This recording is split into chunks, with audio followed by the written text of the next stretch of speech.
اور اب میں آپ کو سناتا ہوں ام المؤمنین سیدہ میمونہ بنت حارث کے واقعات اور حالات۔ آپ رضی اللہ عنہا کا نام برہ تھا۔ نبی صلی اللہ علیہ وسلم نے میمونہ رکھا۔ والد کا نام حارث بن حزن تھا۔ والدہ کا نام ہند بنت عوف تھا۔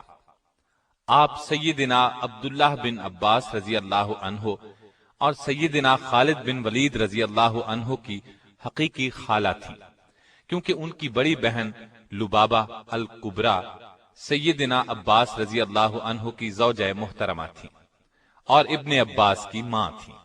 دوسری بہن لبابہ الصغریٰ ولید بن مغیرہ کی بیوی تھی اور خالد بن ولید کی ماں تھی۔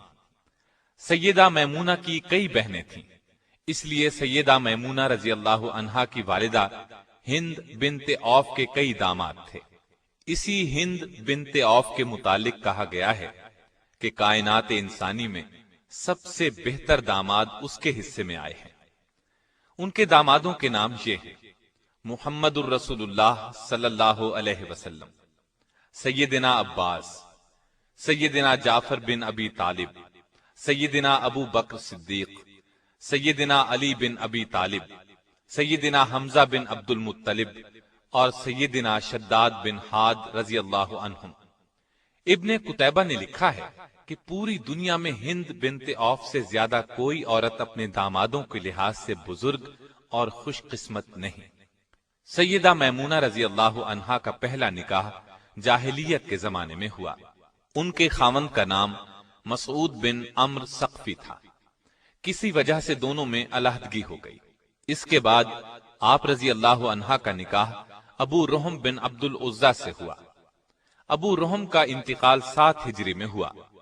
شوال 7 ہجری میں سیدہ میمونہ رضی اللہ عنہا نبی صلی اللہ علیہ وسلم کے نکاح میں آئیں۔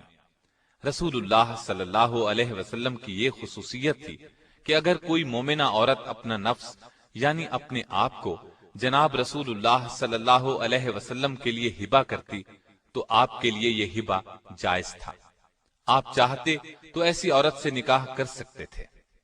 سیدہ میمونہ رضی اللہ عنہا نے بھی خود اپنے آپ کو نبی صلی اللہ علیہ وسلم کے ساتھ نکاح کے لیے پیش کر دیا اور آپ صلی اللہ علیہ وسلم نے ان سے نکاح کر لیا۔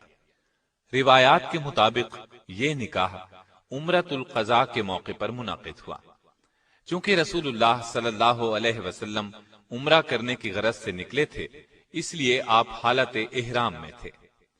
اس سے بعض لوگوں کو یہ غلط فہمی ہوئی کہ سیدہ میمونہ رضی اللہ عنہا سے رسول اللہ صلی اللہ علیہ وسلم کا نکاح حالت احرام میں ہوا، جبکہ سیدہ میمونہ رضی اللہ عنہا اس بات کی تردید کرتی ہیں اور فرماتی ہیں جب رسول اللہ صلی اللہ علیہ وسلم کے ساتھ میرا نکاح ہوا تو آپ احرام میں نہیں تھے اور خود سیدہ میمونہ بھی احرام میں نہیں تھی، کیونکہ حالت احرام میں نکاح کرنا جائز ہی نہیں ہے۔ سیدہ میمونہ رضی اللہ عنہا نے اپنے آپ کو خود نبی صلی اللہ علیہ وسلم کے ساتھ نکاح کرنے کے لیے پیش کیا تھا۔ اس بارے میں سورہ احزاب کی آیت 50 نازل ہوئی۔ پھر سیدہ میمونہ رضی اللہ عنہا رسول اللہ صلی اللہ علیہ وسلم کے ساتھ مدینہ طیبہ آ گئیں۔ سیدہ میمونہ کا نکاح مقام صرف میں ہوا اور صرف ہی کے مقام پر آپ کا انتقال ہوا۔ وفات کا سن 61 لکھا ہے۔ یہ واقدی کی روایت ہے۔ محمد بن اسحاق نے وفات 63 ہجری لکھی ہے۔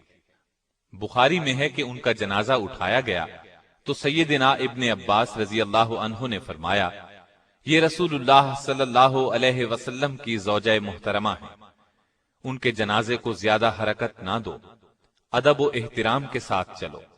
سیدنا ابن عباس نے نماز جنازہ پڑھائی اور قبر میں اتارا۔ آپ کی روایت کردہ احادیث کی تعداد 46 ہے اور بعض کتابوں سے معلوم ہوتا ہے کہ تعداد 76 ہے۔